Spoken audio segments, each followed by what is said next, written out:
وعلیکم السلام. میرا نام بشارت احمد ہے, اسلام آباد پاکستان سے تعلق ہے.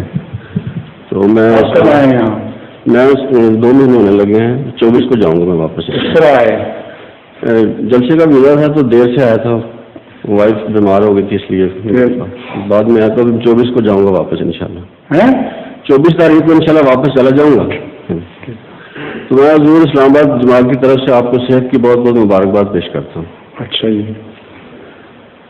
سورۃ الحدید. اعوذ باللہ من الشیطان الرجیم. بسم اللہ الرحمن الرحیم.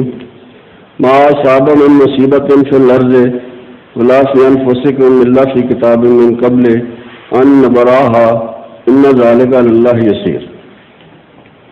ترجمہ ہے, زمین میں کوئی مصیبت نہیں آتی اور نہ تمہاری جانوں پر کوئی مصیبت آتی ہے, لیکن اس کے ظہور سے پہلے ہم نے اسے مقرر کر دیا ہوتا ہے. اس کے ظہور سے پہلے ہم نے اسے مقرر کر دیا ہوتا ہے. ٹھیک ہے. یہ بات اللہ کے لیے بالکل آسان ہے. تو حضور اگر ہر چیز پہلے ہی اللہ تعالیٰ نے سیٹل کر دی ہے تو پھر مصیبت کے ٹلنے اور قبولیت دعا کے بارے میں کچھ ارشاد فرما.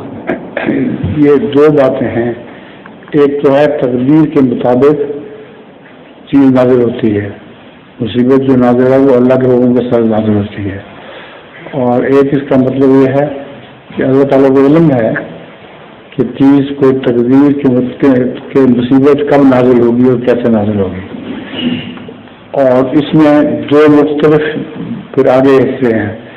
ایک ہے تقدیر مبرم, ایسی تقدیر جو ٹل نہیں سکتی, اور دوسری عام تقدیر ہے جو ٹل بھی سکتی ہے. تو اسی وجہ سے فرمایا ہے دعا اور صدقے کا حکم ہے. وہ تقدیر جو ٹل سکتی ہے وہ دعا اور صدقے سے ٹل سکتی ہے, اور رسول صاحب کا حکم ہے کہ دعا بھی کرو اور صدقہ بھی دو. اور جو ٹل نہیں سکتی وہ مجبوری ہے, انسان بے اختیار ہے. بہت شکریہ سر. السلام علیکم. وعلیکم السلام. ظہور مہدی آخر